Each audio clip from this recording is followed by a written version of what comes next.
તો રાજકોટમાં અમૃતધારા સોસાયટીમાં મારામારીની ઘટના બની છે। શેરી નંબર 3માં બે પાડોશીઓ વચ્ચે મારામારી થઈ।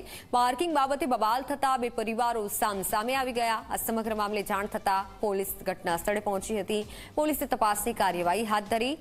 ત્યારે સંજય રાઠોડ પર ગોવિંદ ચાવડા સહિતના શખ્સોએ હુમલો કર્યો હતો। ઇજાગ્રસ્ત સંજય રાઠોડ સહિતના લોકોના નિવેદનો લેવાયા છે। આ મામલે ફરિયાદ નોંધવા સહિતની કાર્યવાહી પણ હાથ ધરાઈ છે।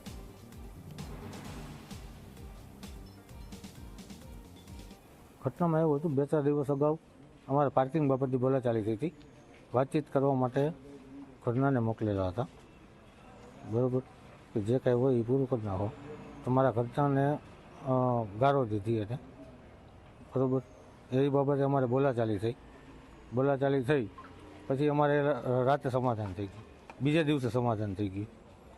પછી પાછો આજ રોજ હું સમાધાનની વાતચીત કરવા ગયો તો સમાધાનની વાત થઈ ગઈ હતી અને એ લોકોએ મારી માથે જીવલેણ હુમલો કર્યો।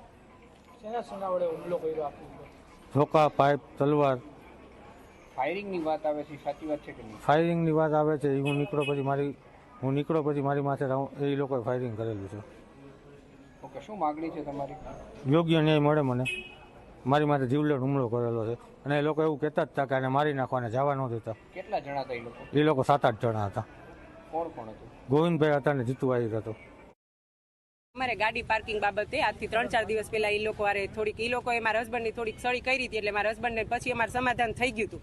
પછી સમાધાન કરવા ગયા ત્યારે એને મારી છેડતી કરી, તોય અમે સમાધાન એની યારે કરી લીધું હતું। પછી આજે સવારે અમે લોકો બધા બહાર હતા, મારા ભત્રીજા ઘરે એકલા હતા અને એ 2 દિવસથી અમારા ઘર પાસે આટા મારતો હતો। આજ મારા હસબન્ડ એને પૂછવા ગયા કે ભાઈ મારા વહુ ઘરે એકલા હોય ત્યારે તમે અહીંયા કેમ જાઓ છો, તમારે શું કામ છે? તો સીધા એ લોકો એક યારે 15-20 જણા એની ઉપર તૂટી પડ્યા અને પછી એ લોકોએ આકાશમાં ફાયરિંગ કર્યું। મારા ઘરવાળા ભાગી ગયા ને તો એક જ કે એ લોકોને સખત સજા મળે। અમારા 2 ઘર ત્યાં અમૃત રેસિડેન્સીમાં છે, તો અમારા આજીવન તો એનાથી બીબીને તો રહેવાશે નહીં। એકને જ ઈજા થઈ, મારા હસબન્ડ એકને નહીં। જ્યારથી ખાર ખાતા મારા હસબન્ડ એક ઉપર જ ખાર ખાતા।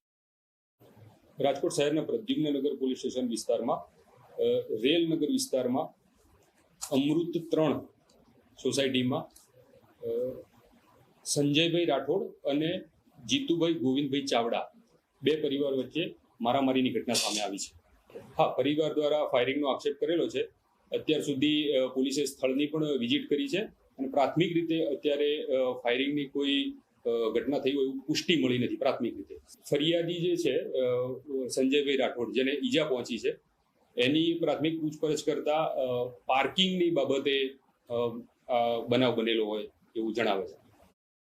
રાજકોટ શહેરમાં વધુ એક ફાયરિંગની ઘટના સામે આવી છે। શહેરના પોપટપરા વિસ્તારની અંદર ફાયરિંગ થયું હોવાની ઘટના છે તે સામે આવી છે। ત્યારે હાલ અત્યારે દ્રશ્યો દેખાડવાના પ્રયાસ છે તે કરીશ કે રાજકોટના સિવિલ હોસ્પિટલ ખાતે એસીપી ડીસીપી સહિતનો પોલીસ કાફલો છે તે ઘટના સ્થળે પહોંચ્યો છે। પાર્કિંગ બાબતે સમગ્ર ઘટના છે તે બની હોવાની જે રીતના માહિતી છે તે હાલ સામે આવી રહી છે અને પોલીસે તપાસનો ધમધમાટ છે તે શરૂ કર્યો છે। હાલ અત્યારે પોલીસ કાફલો પણ સિવિલ હોસ્પિટલ ખાતે પહોંચ્યો છે અને ઇજાગ્રસ્તને પણ સિવિલ હોસ્પિટલ ખાતે સારવાર અર્થે છે તે ખસેડવામાં આવ્યા છે। જે ઇજાગ્રસ્ત છે તેનો જે રીતના આક્ષેપ છે કે જે સામેવાળો વ્યક્તિ છે તેના દ્વારા પહેલા માર મારવામાં આવ્યો અને પછી હવામાં છે તે ફાયરિંગ કરવામાં આવ્યું। ત્યારે સમગ્ર ઘટના સામે આવતાની સાથે જ છે તે પીઆઈ, એસીપી, ડીસીપી સહિતનો પોલીસ કાફલો છે તે હાલ ઘટના સ્થળે પહોંચ્યો છે। રાજકોટમાં જે રીતના કહીએ કે કાયદો અને વ્યવસ્થાની કથળતી સ્થિતિ છે તે જોવા મળી રહી છે।